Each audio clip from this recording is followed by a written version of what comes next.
Շատերը տվել եք չեմ պատասխանել, հակիրճ անդրադառնամ իմ եւ Ալեն Սիմոնյանի հետ կապված հարցերին,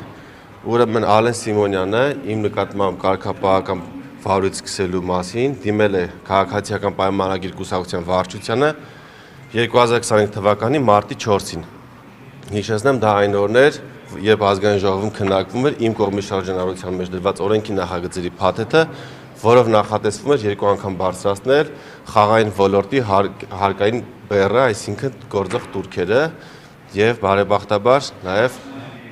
այդ վարույթը չխանգարեց եւ օրենքը ընդունվեց հաջորդ օրը։ Սա ինչու եմ ասում, որովհետեւ ես այստեղ ուղիղ կապ եմ տեսել, թե ինչու իմ գործընկեր Ալեն Սիմոնյանը իմ նկատմամբ կարգապահական պատասխանատվություն հարուցելու դիմումը ներկայացրել է հենց մարտի 4-ին, այլ ոչ այլ օր։ Սա ասում եմ կապված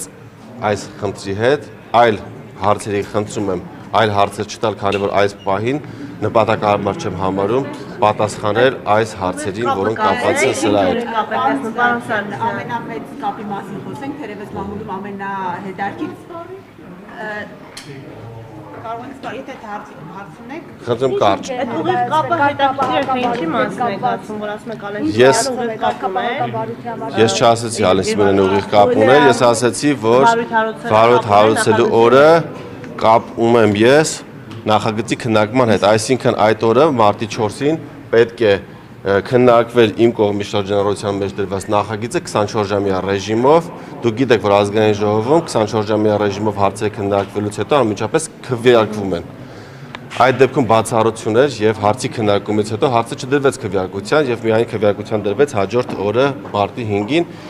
Այլ մանրամասներ այս բանը չեմ ցանկանում անդրադառնալ, քանի որ ես դիմել եմ,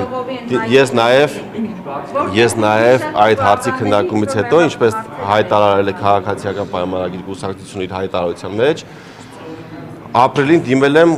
Ալեն Սիմոնյանին կարգապահական պատասխանատվության ենթարկելու հարցով, այդ ճանճին խնդրում եմ տարեք։ Այո։ Եվ հարցը չի քվեարկվել եւ հարցը չի քննարկվել մինչեւ սեպտեմբեր ամիսը եւ քննարկվելու միայն սեպտեմբերին եւ նաեւ անդրադառնամ այդ կետին կուսակցության հաղորդագրության մեջ տարածված է նման միտք, որ Հայկ Սարգսյանը 2 անգամ հրավիրվել է, սակայն չի ներկայացել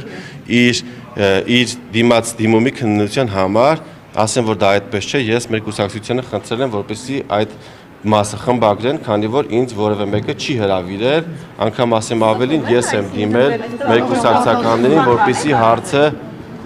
ես արդեն ասեցի այն ինչ որ ասեցի, այսինքն ինձ որևէ մեկը չի հրավիրել, ես խնդրել եմ մեր կուսակցությանը, որպեսզի խմբագրեն այդ հատվածը, քանի որ որպեսզի նման տպավորություն չստեղծվի, թե ինչու է Հայկ Սարգսյանը դիմել եւ չի ցանկանում մասնակցել իր դիմումի քննարկմանը։ Ցավոք, այս պահին ես տեղեկություն չունեմ, ոնց որ ոչ։ Հնարավոր է Ալեն Սիմոնյանին հաջողվի ձեզ հեռացնենք կուսակցությունից։ Հնարավոր է Ալեն Սիմոնյանին հաջողվի ձեզ հեռացնենք կուսակցությունից։ Չեմ ցանկանում այդ հարցին անդրադառնալ, անհեթեթություն է դա, չեմ պատկերացնում ես նման ընդհանրապես բան։ Չարեք այս թեման վերջացնենք նոր էլի։ Այս թեման վերջացեցինք, խնդրում եմ էլի։ Եթե լրացուցիչ բաներ կարիք կլինի կուսակցությունը կամ ես դրա մասին հանդես կգամ։